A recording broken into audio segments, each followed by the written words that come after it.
मुरादाबाद में शहजाद की गिरफ्तारी से पहले कैराना के नोमान इलाही को हरियाणा की पुलिस जासूसी के आरोप में पकड़ चुकी है। नोमान ऑपरेशन सिंदूर के दौरान पानीपत में रहकर भारतीय सेना से जुड़ी खबरें आईएसआई के हैंडलर इकबाल काना को भेज रहा था। आईएसआई उसको श्रीनगर भेजने वाली थी, लेकिन उससे पहले हिसार में वो पकड़ा गया। नोमान दरअसल उसी जासूसी गैंग का हिस्सा है जिसके 11 एजेंट अब तक पकड़े जा चुके हैं।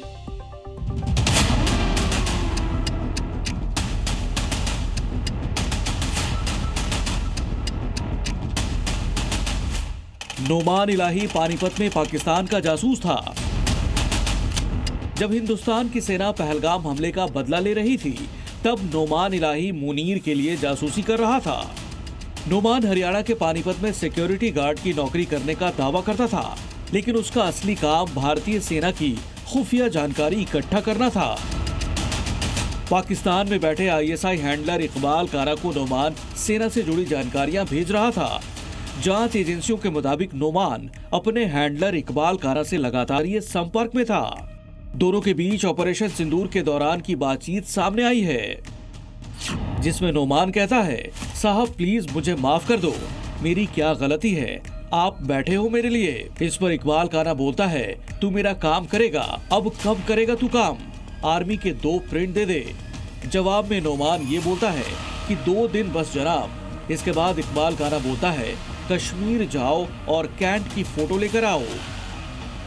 एक और वॉइस चैट में इकबाल काना नोमान को बोलता है कि जम्मू कश्मीर की तरफ जो ट्रेन जालंधर और अमृतसर होते हुए आती है, उसकी लोकेशन भेजो, जाकर देखो कि उसमें कितने लोग हैं।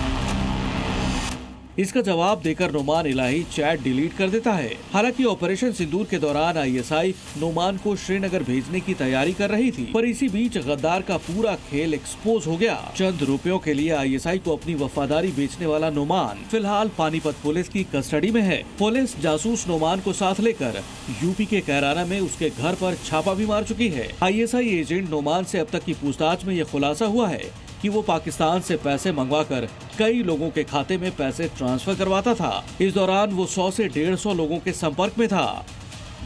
घर पर भी पुलिस पहुंची और उसी के साथ ही ये जो दुकान आप देख रहे हैं, दानिश चौधरी नाम के जो शख्स हैं, उनकी ये दुकान है।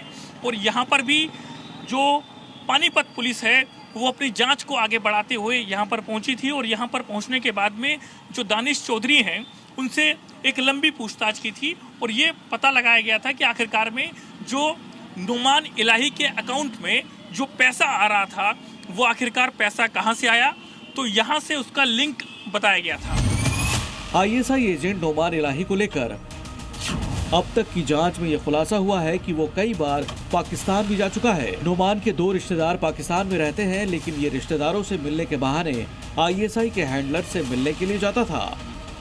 गद्दार नोमान का घर यूपी में कैराना के बेगमपुरा इलाके में है।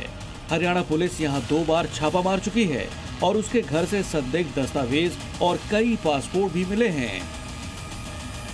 अब पुलिस नोमान इलाही से पूछताछ कर रही है और सबसे बड़ी जानकारी ये भी है कि नोमान इलाही को जब पानीपत पुलिस इसी मोहल्ले में इसी घर पर लेकर के आई, तो इस घर का जो ताला है उसे खोला गया।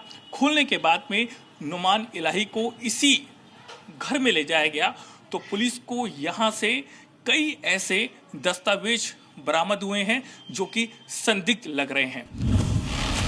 जिस इलाके में जासूस नोमान का घर है, वहाँ यूपी पुलिस लगातार फ्लैग मार्च कर रही है। यहाँ पर आप देख रहे हैं कि यहाँ जो ऑफिसर्स हैं वो भी यहाँ पर पहुँचे हुए हैं। एक के बाद एक जो है यहाँ पर जो एसपी हैं वो यहाँ पहुँच करके इस पूरे इलाके में जो मुआयना है वो यहाँ पर कर रहे हैं। सब कुछ शांतिपूर्वक बना रहे, उसको लेकर के योगी फोर्स जो है कैराना इलाके में पूरे तरीके से मुस्तैद है। पुलिस ये पता लगा रही है कि इस इलाके से कितने लोग पिछले 3 महीनों में पाकिस्तान गए और वापस लौटे हैं। चूंकि पाकिस्तान में छिपा आईएसआई का हैंडलर इकबाल काना भी कैराना का ही है, इसलिए पुलिस को शक है कि कहीं इकबाल काना पाकिस्तान में बैठकर जासूसी गैंग तो नहीं चला रहा। जासूस नोमान इलाही के पास से कुल 6 पासपोर्ट बरामद हुए हैं। ये सभी पासपोर्ट भारत में बने हैं और इन सभी पासपोर्ट से पाकिस्तान में जाने की एंट्री भी है। नोमान के घर से पाकिस्तान का एक संदिग्ध डॉक्यूमेंट भी मिला है। पुलिस अब ये पता लगा रही है कि नोमान के साथ और कितने लोग हैं जो आईएसआई के लिए जासूसी वाले मुनीर गैंग में शामिल हैं।